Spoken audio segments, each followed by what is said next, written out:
Hello, everybody. I am really just stoked to be talking to you all about my exhibition today. My name is Michael, as you just heard. I have a master's in art history from Syracuse University. I just graduated from there last spring. And the first thing I did after I graduated was I sent an email to the Oswego County Historical Society, and I said, I just got my master's in art history. I just got a bunch of free time that I did not have before, and I would like to fill up my time with y'all. Is there anything that I can do? I sent over my CV. I promised I wasn't looking for a job. And eventually, Mary Kay and Jacob got in contact with me, and I came in, and they have just been so fantastic, as well as Eva, in getting me into the collections, working with the paintings here in particular, and that is where this exhibition came from. This exhibition on show upstairs through June, I think. It is called Painting Oswego, Artworks in the Oswego County Historical Society Collection. I was really excited to be given this project. It was something that Jacob, the museum assistant here, had kind of had in his mind as something that we could do. And for me, it was really interesting because paintings constitute a very fascinating type of historical record. Through paintings, history is visually filtered through the artist's interpretation. They tell us so much more about history than just how something might have looked. They tell us about what people were thinking about the world around them. The artists, those who commissioned it, the type of audience that they are trying to present to, these are all the things that we can learn about through painting. Before anything, I must express my gratitude, though. Thank you to Mary Kay, Eva, and Jacob here for your confidence and generosity in allowing me to bring this exhibition to life. Once I really got going with the prompt of do a paintings exhibition with our paintings in our collections, they really kind of let the leash go and trusted the vision that I was very rapidly coming up with. Additionally, I must thank Mary Kay for the immense amount of knowledge that she holds on Oswego's history. As my key interlocutor, she pointed me in the right direction countless times as I sought to build my narrative on these understudied artworks and artists. American art is actually not my primary field. My primary fields are British and Persian art. And I likely remain sorely ignorant on Oswego's history compared to many here. So her help was invaluable. I also want to thank our intern, Grace, who may or may not be here. I can't really see the crowd. And she created promotional material for the exhibition that you may have seen on Facebook. And I really kind of mined her research on Kaskin for this talk today. I also want to thank, kind of just putting it out into the ether, the folks at Westlake Conservators who dutifully recorded a wealth of information on the physicality of these paintings in the 80s. I mined those thoroughly in our acquisition files. And of course, I must thank my partner, Oliver Zaid-Najad, for talking me through the stresses of taking on a project of this scale. I could have only achieved the stellar results that we have with you by my side.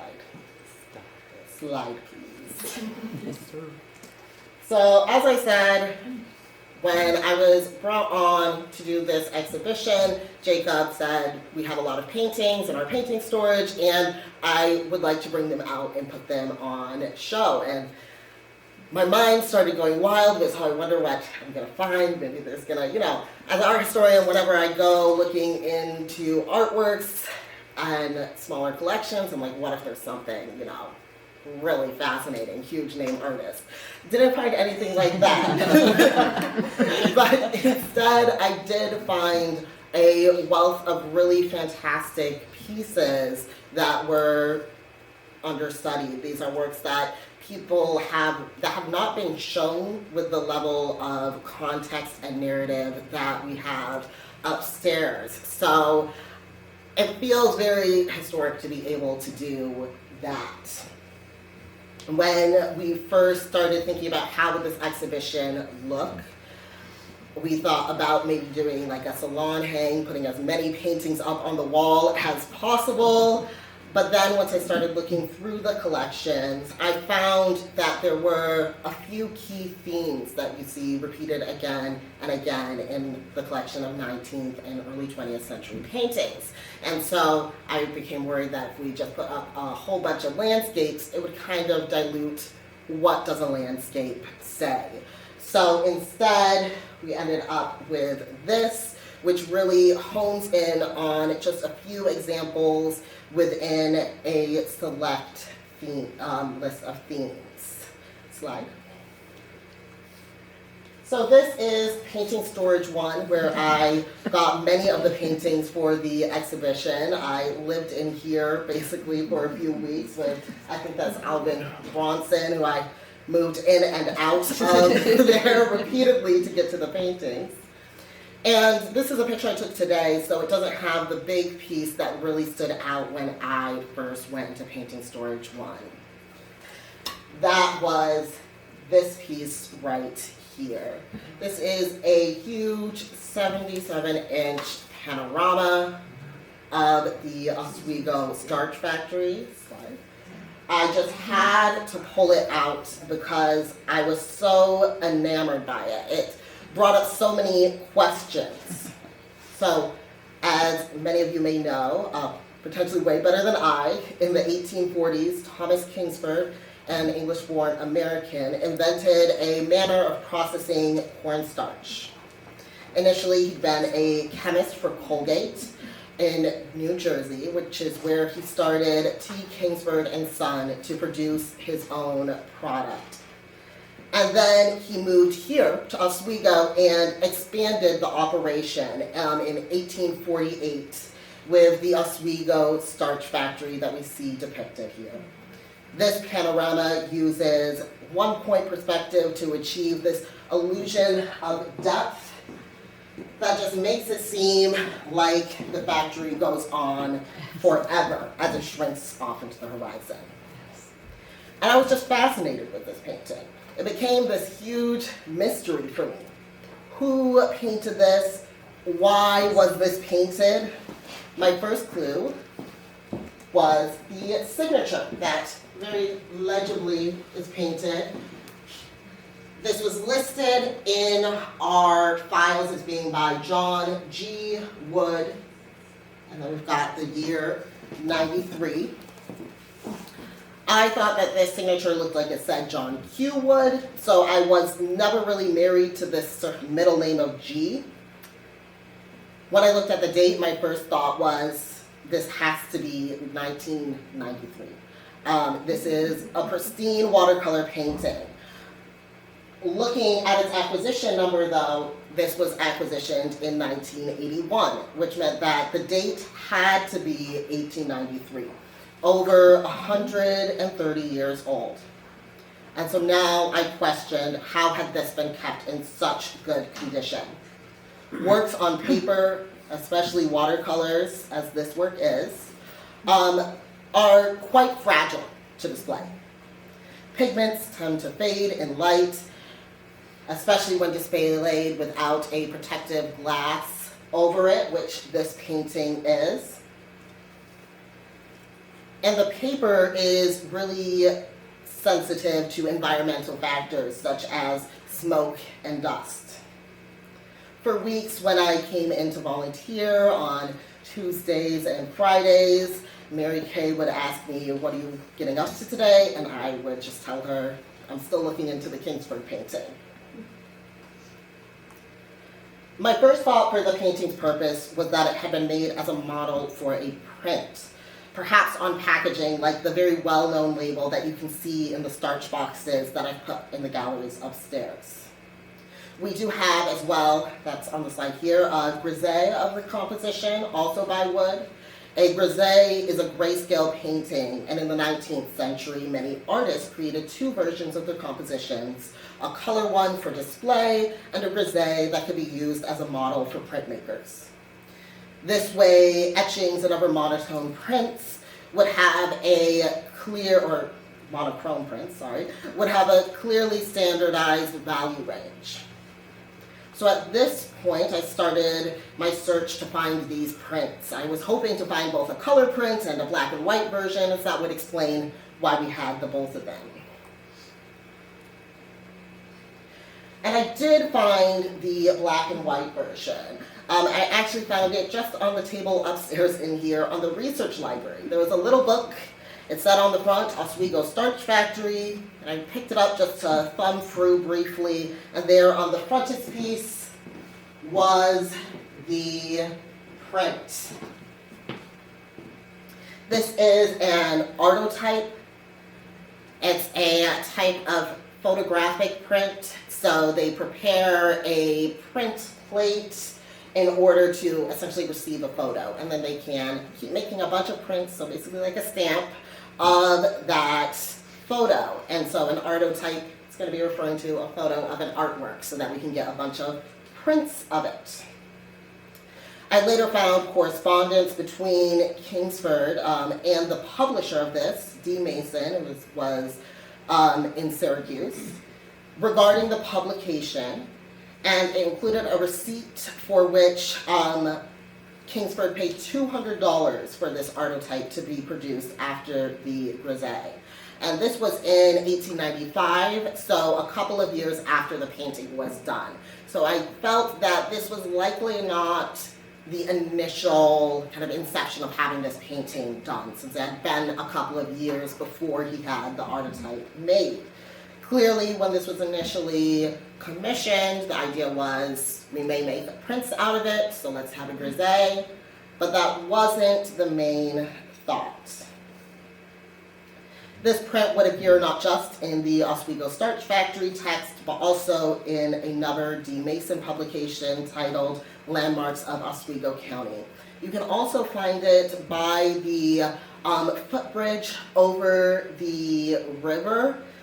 There's like a historical text near there, or a historical sign thing near there, and it includes this image on it when talking about industry in Oswego. And I can tell that, we can all tell that this print is from the grisaille for sure, because the smoke is in slightly different of a direction than in the colored version.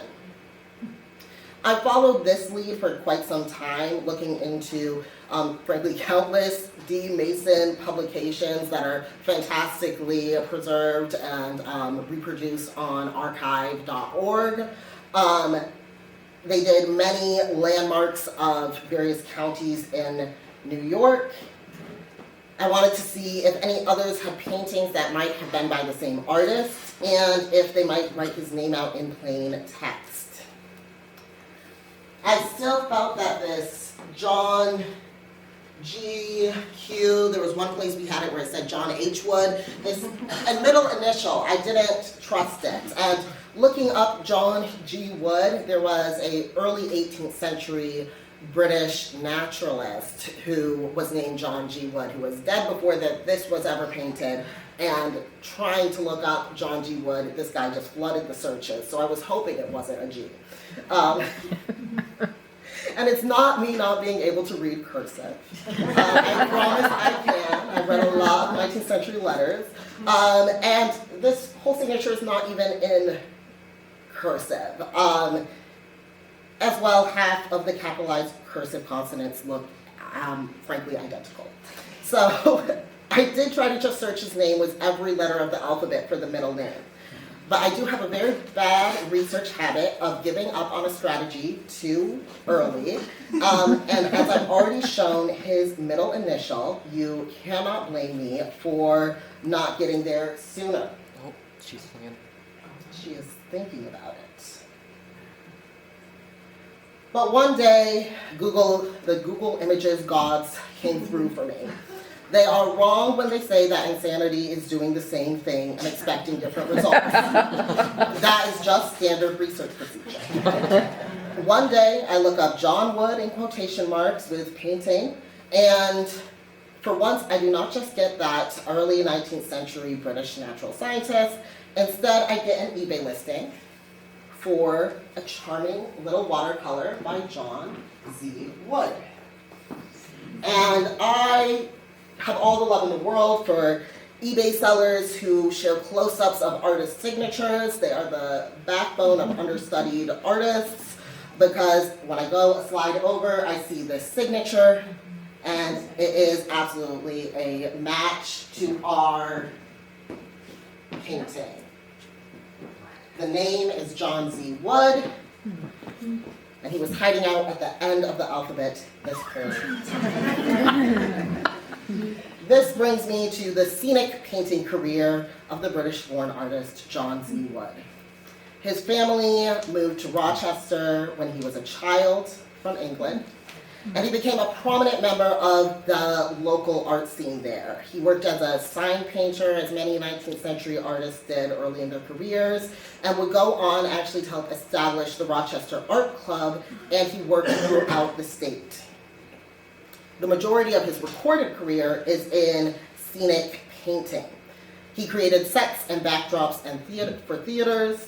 His earliest recorded job, not pictured here,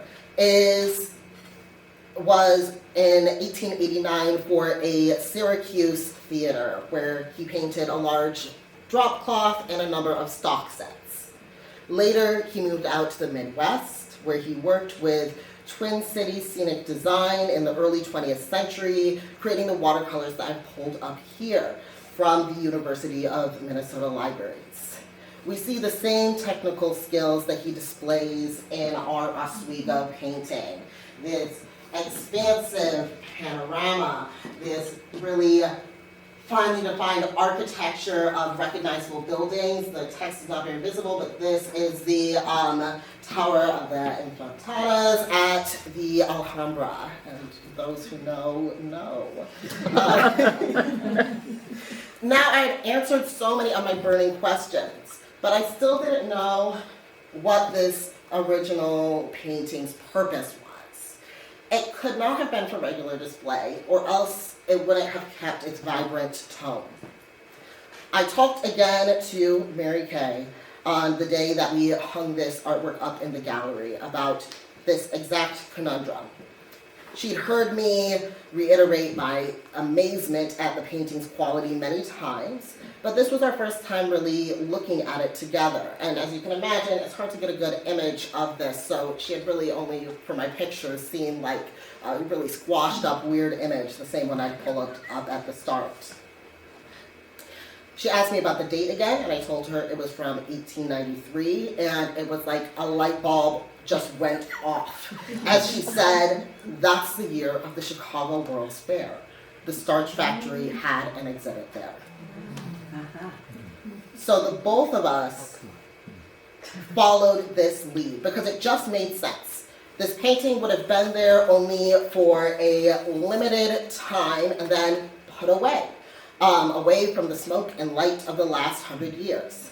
The fair ran for just 7 months.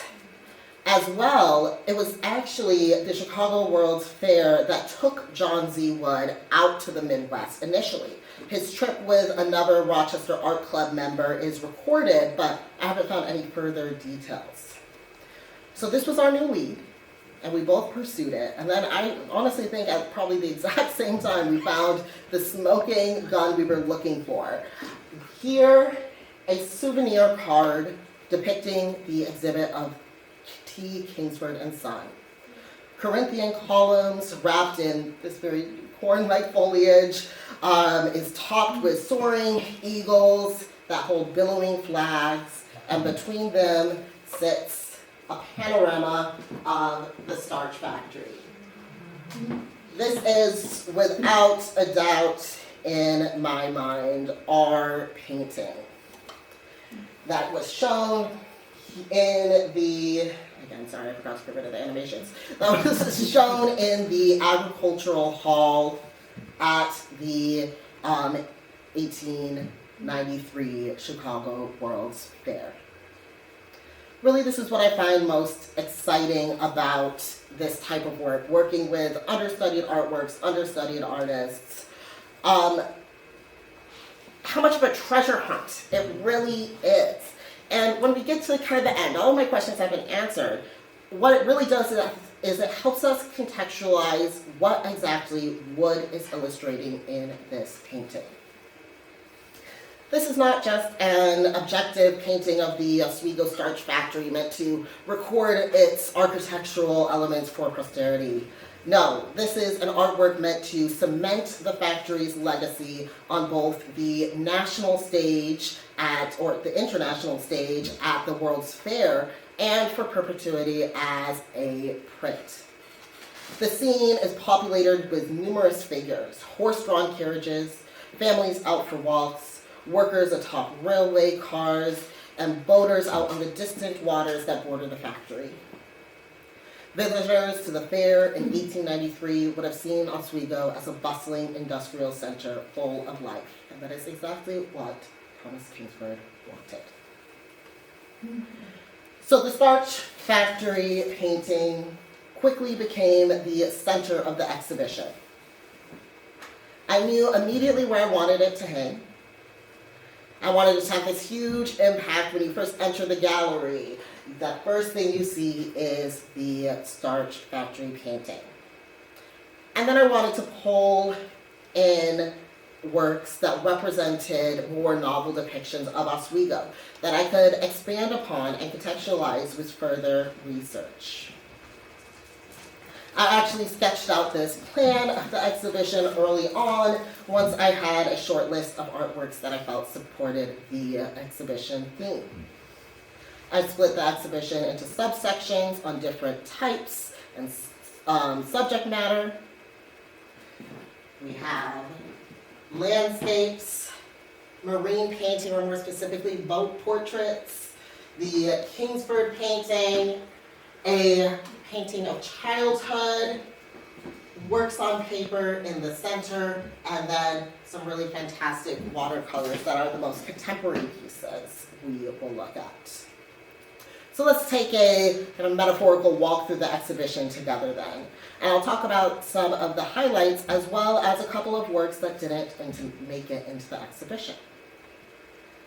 The first section is dedicated to landscapes, featuring two 19th century paintings of the Oswego River, one in Minetto and the other at Fulton Landing. It felt very appropriate to start with landscapes. While much of U.S.'s earliest art in the 18th century was portraiture, it was in the 19th century that the American landscape developed as one of our first kind of national artistic traditions. These are landscapes that were done in the European style, particularly artists were inspired by British Romanticism. But the two artworks that I pulled out here, both depicting sections of the Oswego River, by artists Helen Burt and Darwin Styles, were influenced directly by the artists of the Hudson River School in the northeastern United States. So the Hudson River School is an art movement established in the 19th century around the Hudson River. Its most kind of core member and almost founder is Thomas Cole. If you've ever been to Munson out in Utica, he is the one who painted those Voyage of Life paintings. Here we have his painting from 1836 that is in the next collection called View from Mount Holyoke, Northampton, Massachusetts, after a thunderstorm, the Oxbow. We see an interest in depicting unique and interesting elements of the landscape. Hard to see, we have some farms out here, some farmland that suggests that human element. And then it's contrasted really nicely with this image of America as wilderness. We have these blasted trees, this really dense foliage. It's completely different from what we see on the other side. This, I think, is important to point out, as it is how artists in the 19th century were kind of engaging with American colonialism, and how European settlers, or though now, people who are thoroughly established as Americans, are changing this kind of idea of a native, rugged landscape.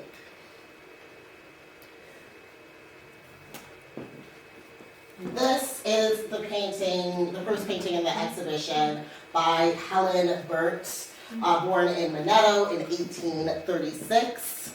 It's called Minetto Landscape. It shows a view of the Oswego River with that bridge over it. I feel that this is like right where the Stewarts is over there, but I wasn't able to find like an exact, here's an image to show you exactly how it is over there, but I feel like if you just look right over there, you'll see that Stewarts. In the scene, she has included a lot of the elements that we may have just seen on that previous image, blasted stump, as well she has these figures within it. A woman who is seated and painting, as well as a dog. The back of this painting lists Helen Burt as a pupil of Kensett, which is likely referring to her admiration for the second generation Hudson River School painter, John Frederick Kensett, whose painting I've pulled in here. We can definitely see those stylistic similarities with that wild depiction of the wilderness. I mean, we've got this same curve to the tree in both of them. She's definitely very knowledgeable of the artists who she looks up to. At this time in the 1860s, Helen Burt, who had studied painting in seminary, she had only worked in pastels and watercolors formally, and she was basically self-taught with oils. Her father, the name actually may have jumped out to those of y'all who are more knowledgeable on Oswego's history. Her father, Benjamin Burt, was an early settler of Minetto, and her grandparents were Daniel and Martha Burt, early settlers of Oswego, who came with their 5 sons, including Benjamin. Minetto actually, apparently, was almost named Burtsville in honor of Benjamin Burt, but he did not want it to be called that because he thought Minetto would become more than just a ville. And so instead it was named after a particular myth about a indigenous Native American girl who was named Minetto. I definitely believe that it is important to keep in mind when looking at local landscape paintings from the 19th century and even today, that they depict here in Oswego County the ancestral lands of the Onondaga Nation, the Central Fire of the Haudenosaunee. Today, the Onondaga actually have legally challenged New York State's acquisition of this land and have brought their case to national and international courts. As leaders in the contemporary movement for indigenous land rights, they cite the moment's environmental crises as a major motivator. And they have even cited that this is especially with regard to the conservation of CNY's waterways, including the Oswego River that Burt depicts. So as I mentioned, Burt studied painting here in Oswego County initially, and she even taught art at seminary in Minetto. But she wanted to go to New York. She wrote to Cooper Union, an art school in New York City, in 1860 that I am now exceedingly desirous to go to New York and enter the industrial class. To fit myself to teach painting, I have had considerable experience in pastel painting, and I've painted in oil, but have had no instruction. Eventually, she and her sister, Martha, both went together to New York City and did indeed teach at the Cooper Union. They had a studio by Madison Square Park where they regularly entertained groups, and it was seen as a great privilege to be brought over there. They standardized some ways for teaching perspective, and one of the last things that kind of like updates that I've had about Helen Burt was that she was working on a publication is the figure I've become most enamored with in this exhibition. In 1875, she studied in Europe. This was quite common for non-European artists to do in the 19th century, so not just Americans. Europe was really the place that people felt you became an artist. This photo ostensibly shows her doing a painting study of an arm in a studio in Munich. I'm not sure if it's like a posed photo op or if it's actually her painting, but it is a great image of her. She took a lot of pride in her European training. In 1885, she actually sued a farmer because she had gone to stay with him in order to teach his daughter painting as well as to paint a painting of his farm. And he ended up refusing to pay her. And so that was reported in the news, which I've pulled up right here, November 14th in the Evening Gazette. She said that he owed her $350 for the painting and $500 for the painting lessons. The farmer actually kind of clapped back and sued her in return, saying that she owed him for room and board. And in court, she used the fact that she had studied in Germany as like one of her credentials, that she was a respected artist, that she had studied in Europe, and so her work was clearly worth the amount of money that she was asking for. In the end, she was awarded $255 from this. So I guess they met somewhere in the middle.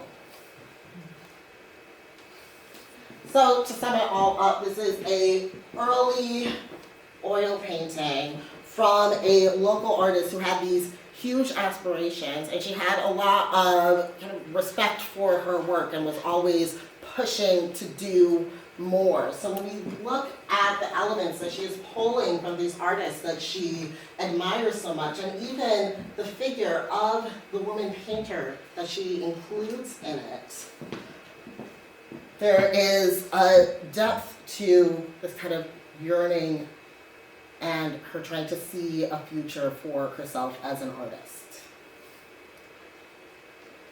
The other landscape that we have is by Darwin Styles, and it's in a bit of a different style than the more traditionally Hudson River painting that we had just seen. On the back of the canvas, written by Frederick Emmerich, who was the person that commissioned this, he said that it depicts the lower landing upon the Oswego River near the northern limit of the city of Fulton, New York, upon the east side. All of the commodities passing up and down the Oswego or Chow River, which was the only route between Canada and the Hudson Valley, west of Lake Champlain, were loaded and unloaded at this point.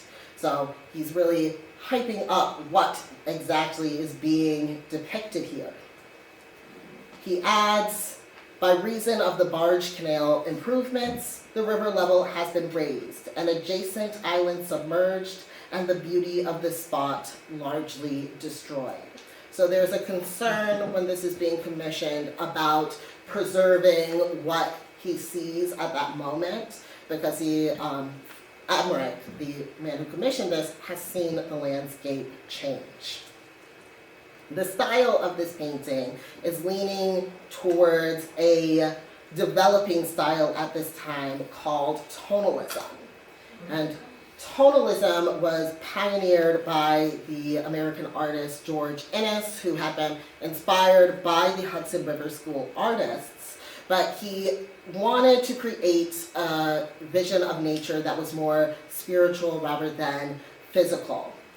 He studied in Europe, and then took inspiration from the French Impressionists to create a looser style that has more even tonal values throughout it. Another painting on my short list shows a later tonalist river scene of the Oswego Canal from 1902 by William Eggleston Poucher, an Oswego painter who actually in 1890 showed work at the Paris Salon, and he was working at in a very famous artist neighborhood at the time. Going to the next section, fittingly, as some of America's earliest landscape paintings were actually marine landscapes, our first case is on marine painting, particularly what I'm calling boat portraits. For commercial artists in Oswego, like Michael Mahoney and Michael Cummings, whose works you see here, people were not the only subjects that were commissioned to be depicted. Oswego's Marine Association, with of course our fantastic Lake, Ontario, meant that in addition to capturing the likeness of local prominent figures, commercial artists were tasked with creating compositions centering specific and recognizable ships. Meanwhile, a bustling yacht culture brought locals out onto the lake. Paintings of boats brought the marina into the homes and businesses of Oswego City. The two Michaels whose paintings are on show here are featured kind of extensively throughout our collection, and their kind of opaque stories have been a thorn in the side of not just myself researching this exhibition, but many of the scholars and volunteers who have come into contact with our painting collection before. Mahoney, who did the larger painting here, he painted numerous portraits of prominent Oswego citizens and boats. So he was very likely a successful commercial artist in town. But I haven't found any listings of his work or any advertisements, like I might find for his counterpart here in this case, or George W. King, who we'll talk about in just a moment. Still, though, Michael Mahoney's painting is clearly the star of this case. His dramatic painting of the ship called the Montego pictures the ship sailing over choppy waters backlit by sunlight that breaks through a cloudy blue sky. This grand cargo ship was constructed in Buffalo in 1884, and it dominates the canvas. The Montego made regular passage to Oswego, and its arrival often garnered crowds of onlookers. Mahoney's composition, which places the viewer looking up at the towering vessel, produces the same sense of awe that the steamer might have inspired in such a crowd. In 1909, a fire caused the ship to burn in a wreck while delivering wheat to Oswego. Cummings, as I suggested, is much more easily tracked in the archives. He had a painting firm in town called Cummings and Dalton with another artist, and his artworks were shown throughout the city in public and private settings. In 1892, the Oswego Palladium reported a set of portraits that he did, which were displayed in the restaurant of a General Gill.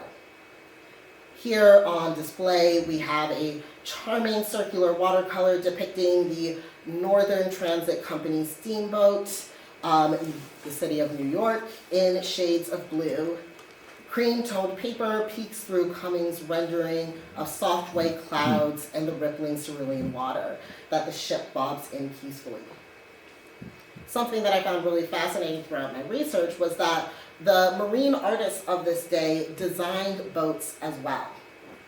Cummings designed boats for the Goose Fleet in Oswego, which Poucher, who I just discussed with that last landscape, also designed ships for.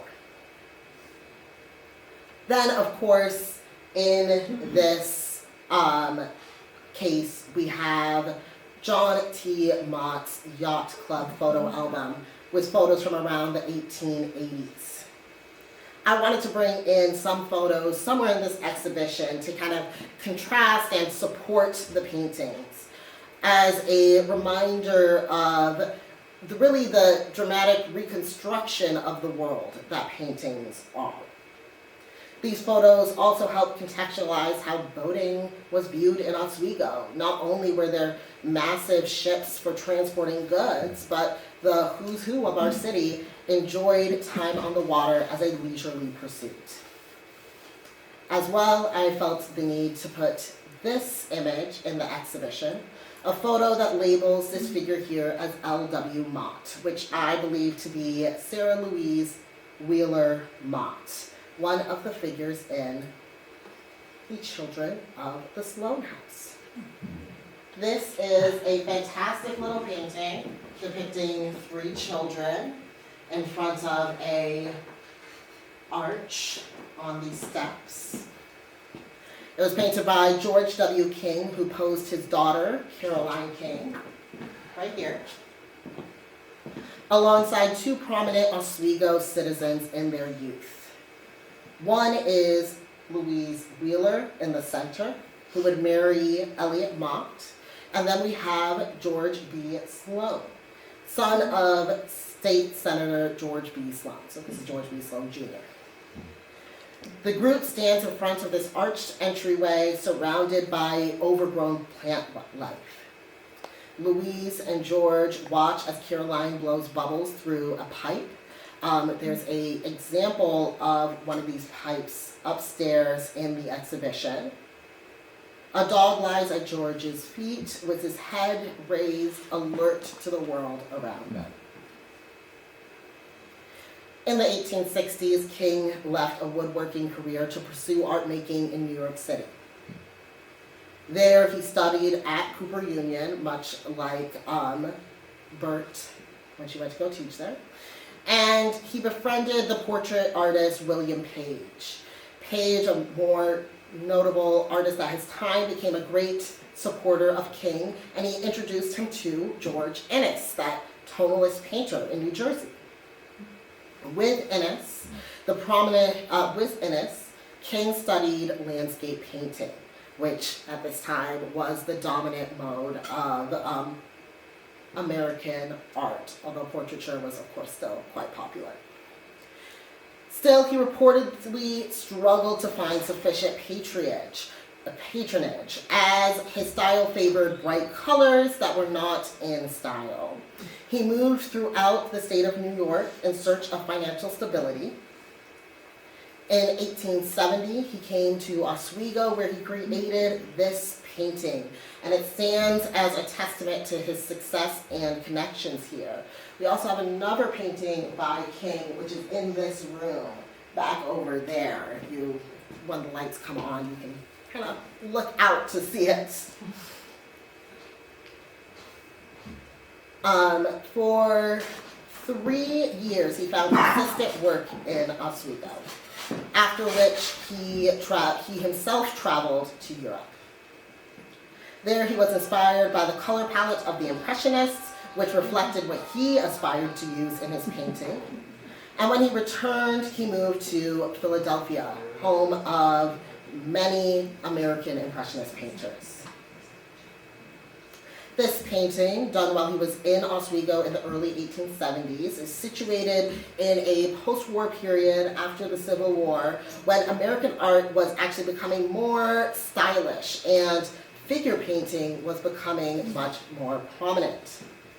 The children, rather than being specifically portraits, I believe are more allegorical in this time after war. All 3 children are being depicted as roughly the same age, even though Louise, I believe, was about 5 years older than the rest of them. They're surrounded by this overgrown wilderness, and this is not the Sloan House. Upstairs we have a reproduction of actually I believe it is, of the Sloan House, and you'll see this is nowhere on there. They are in this kind of created space, and I believe that they are meant to represent this kind of hopeful future A lot of the artists that I've discussed at this point, the men, you have to think they were in the Union Army, and we are seeing the aftermath of that. And that is what I believe King seeks to depict here. Our next image, our next section is works on paper. I knew I had to have a section of the exhibition dedicated to works on paper. We have a lot of works on paper in our collection. And as you can probably already take in, they are in varying states of conservation. I wanted to do this to really highlight how incredible the preservation of the Starch Factory piece is. In this case, I put 4 of the 8 works on paper that are in total in this exhibition, and all 4 of them have had different lives before they joined our collection. By looking closely, you can learn about them just based on their condition, which I encourage you to do when we head upstairs after this talk. For now, I just want to zoom in on one of my favorite examples here. This is a painting by a young student, George H. Stone, of the Mexico Academy Schoolhouse. I did not expect to learn very much about this artist when I started. I knew it was most likely just a child who didn't necessarily go on to pursue art, and I was correct about that. But actually, the information that was on the label that was preserved with this artwork allowed me to find out a lot more than I expected. Stone likely created this work while studying at Mexico Academy, which in his painting is a white 3-story colonial-style building. He places it beside a clearing populated with 2 large trees to the left of the small composition. We know that Stone attended the academy and was the son of Erastus Stone, a prominent figure in Scriba who was said to be a liberal supporter of education. Perhaps this passion for free education earned this painting a place of honor in the Stone household, as this artwork came to our collection in a frame. A conservator suspected that, quote, this watercolor was apparently displayed for many years without glass, due to its condition. 19th century homes offered especially tenuous conditions for works on paper. Smoke from lamps and pipes caused irreparable damage. Note how the blue sky at the top is barely visible against the brown-aged paper that Stone mounted on board for stability. And our final case contains the large-scale watercolors of Evgeny Kaskin, a Latvian immigrant to the U.S. He came to the States in 1951 with his wife, Rigmor.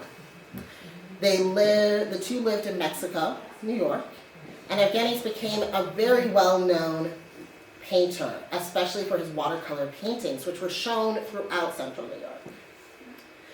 These 2 works on view upstairs are the most contemporary pieces in the exhibition, so they're from the 80s, and they show scenes of Oswego County over 100 years after those earliest landscapes.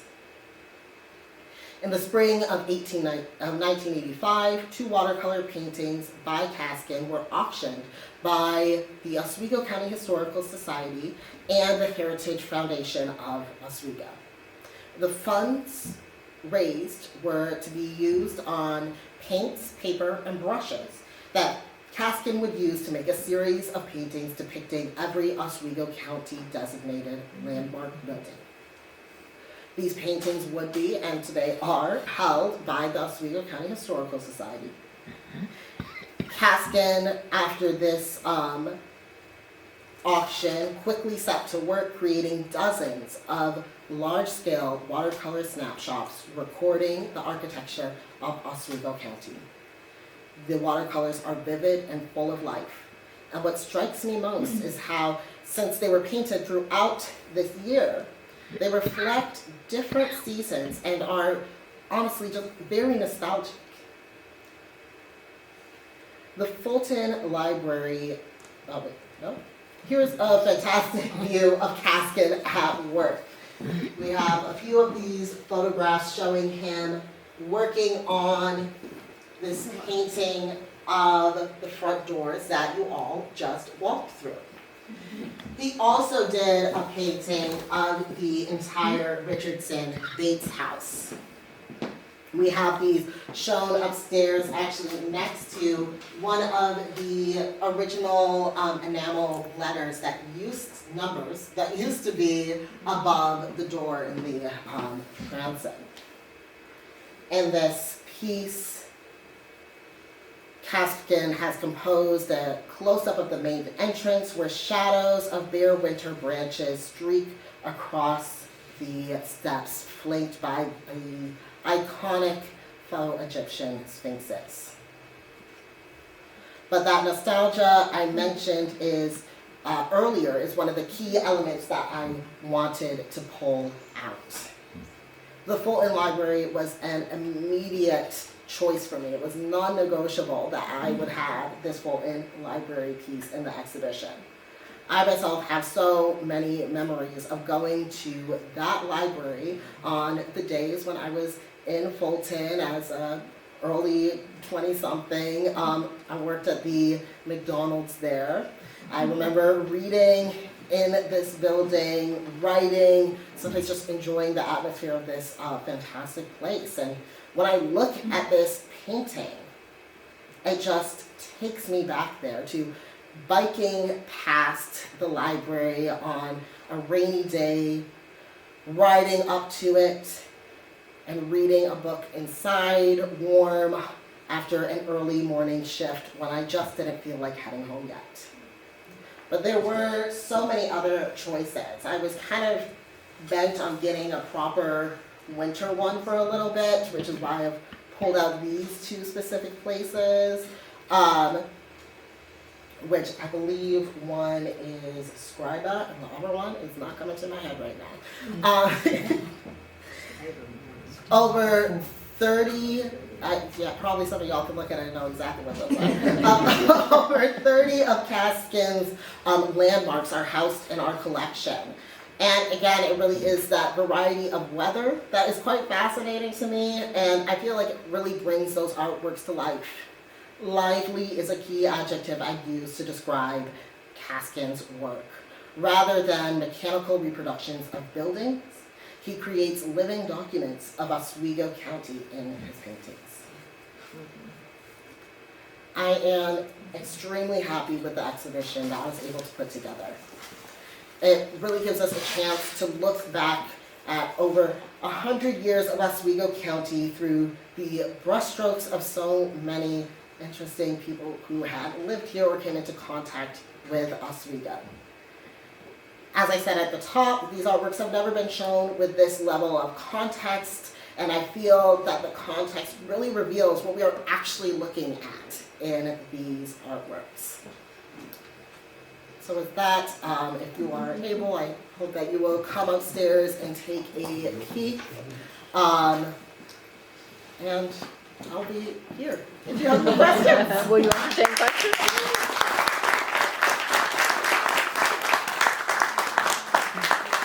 Thank you so much, Michael. This was wonderful. And I hope that many of you will go upstairs and take a look and see it for real. We do have some refreshments in the hallway, and we just ask that you keep it there, or you could sit in here because of the mats, that's okay. But we do have refreshments, and we'd love to have you go upstairs and take a look. And I just want to thank you one more time, Michael, for your very hard work, the dedication you showed, and it's shining through. Wonderful job. Are you moving on with your art history degree, and where will you be, or can you continue to do something? Yeah, thank you, actually. So I am going to be here for another year, hopefully just one more year, because I'll be applying for PhDs in the fall. But I really love the work that I've done here. My main goal is kind of getting a lot of the stuff that we have in files to y'all. So when people come here, they can learn about the paintings, because we have a lot of information. It is just not visible. One of the main things I've been doing is creating captions for all of our artworks on these fantastic little handouts that I need to print a lot more of. And grab I am currently working on on a the pitch for piano. another exhibition for next One of year. the So brochures. hopefully that pans out as I want it to. Yes. Thank you for giving such a wonderful description of them. If you have arthritis and can't go up the stairs, which is why we're trying to raise money for an elevator. Yes. The money in the elevator box. I'm so grateful to you that you're able to do that, so now I'm not missing the whole thing anymore. That was something I was really glad about when Rick was like, you have to go do this. First I pictured it like, oh, am I gonna be like upstairs? And then she said, no, you'll be down here with the projector. I was like, that's great, because it means I can bring it down here. And of course, since we do have this elevator fund, this house, this fantastic Gilded Age home, the original occupants had actually started putting in an elevator. And so now we are trying to fund, or we are funding. We We will. are getting funded. We'll raise the money to put a new To finish that and have an elevator so that everybody is able to access our exhibitions upstairs. Is there a chance that they have a chairlift in the meantime? No, No. no, we are not drilling into the walls. Very good. Yeah, they need this one. Yes. How did you acquire the Kingsford painting? So the Kingsford painting was a gift from Catherine S. Kingsford. From who? Catherine S. Kingsford. Is Oh, it okay. granddaughter or daughter? She was, you all, The last some of you probably know her. She was one of the last residents in the Kingsford Hilton House. She gave us a lot of stuff. A lot of stuff that I dug through, a lot of it. Yeah, we have just about every packaging that Kingsford ever created. We have industrial files, I mean, hundreds of boxes, and all their personal files and their genealogy. They've just given us tons. But I had heard that this painting had been displayed in their offices, and Michael said, no. But you As failed office to, in the 19th century or even early 20th century, that would not look like that. but you missed one clue that I think had given us a good hint. You said you didn't think it was the original frame because the original frame you had a picture of? No, so it is the original frame. But the original frame initially had like corn cobs around it, like dried corn cobs. And that was something I was thinking about when I was working with this, is like, that is such kind of like a gaudy frame. Like what, you know, adds to the mystery really, was like, why was it also in this strange frame? Now the frame, the corn cobs have been removed, you still can see like this kind of like, not indentation, but like The shapes. the shapes, the shadows of them on there. And the starch was made from corn. Yes, exactly. And They when were you think giving it's an at nod to this- that. when it was at this exhibit where they've got dried corn stuff all over, it makes all That was a good sense. clue. Yes. What I thought was interesting too is that the different paintings that you showed, so much of them look like, when I've taken art classes, which are very, very basic stuff. One of the things was you gotta put a big tree on the side. And they all used to do that, even in the 1800s. They all had a big tree on the side, either that side or that side. Yeah. Which I said, well, they must have known what they were talking about, the ones I had then. They were doing it back then too. From the start of European landscape painting, framing it in with a big tree was one of the things artists did in the early modern period, so like the 15th century, in order to basically be like, it's a complete picture, nothing's cut off, because the big tree is saying this is the end of the composition. As one of the things I teach my students is like, you can identify when it's a landscape when it's got that big tree over there. Are you, when I was in college, I'm not sure it's still there, but Haskin created so many works that if you went on the staircase in Penfield Library to go to the basement, they were all the way down the staircase behind closed doors, almost nobody saw them because everybody took the elevator if they could. You know, and so there's tons of them in Penfield, I think. Miss Penfield out last weekend? Yes, it does. I went to Syracuse. But my sister here, she went last weekend. Another.